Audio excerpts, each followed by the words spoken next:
There was a number of updates about, obviously, on cell therapy. Everything is about immunotherapy, cell therapy, T-cell engaging therapy. So very briefly on an update on what is already approved and existing. So ZUMA-1, axi-cel, there was some interesting data looking at on ZUMA-7, looking at prognostic factors, bulky, age, non-GC subtype, etc., that had no impact on the outcome.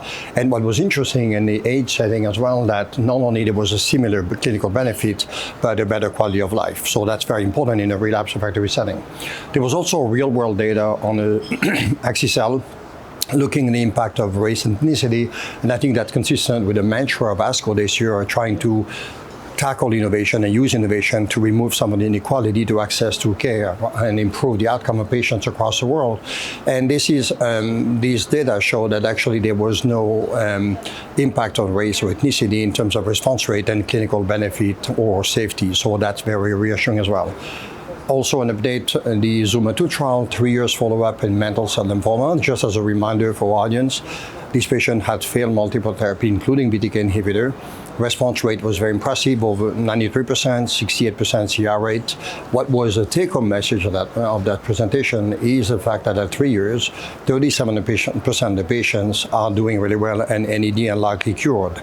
But more importantly, if you look at the MRD status based on ctDNA, 29 patients, 25 of them were actually evaluable. And if you look at the patients that are MRD negative at 3, 6, particularly 6 and 9 months, 70% of these patients are fine 3 years later and potentially cured. So this is the really confirming the benefit of brexu-cel in mantle cell lymphoma in a patient population that would have really no option in that setting and very durable clinical benefit.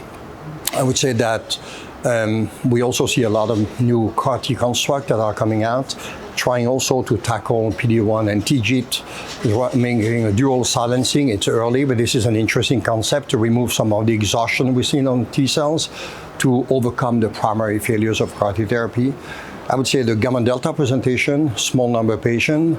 The gamma delta CAR T cell is interesting because it combines sort of innate immunity and adaptive and CAR T cell therapy, and impressive small numbers of response, need longer follow-up, and milder toxicity in relapsed refractory large cell lymphoma.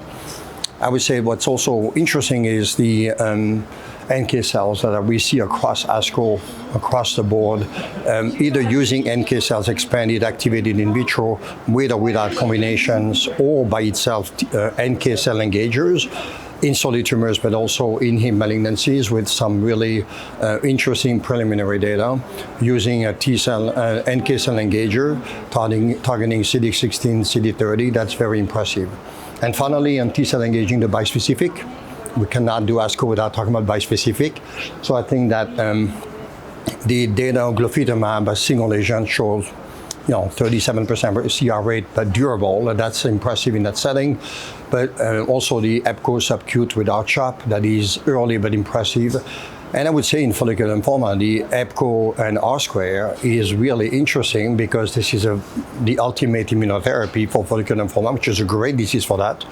Not very large number of patients, but 100% CR response rate and 90+% CR. So this is a really an exciting time to expand on T-cell engaging therapy and cell therapy at large.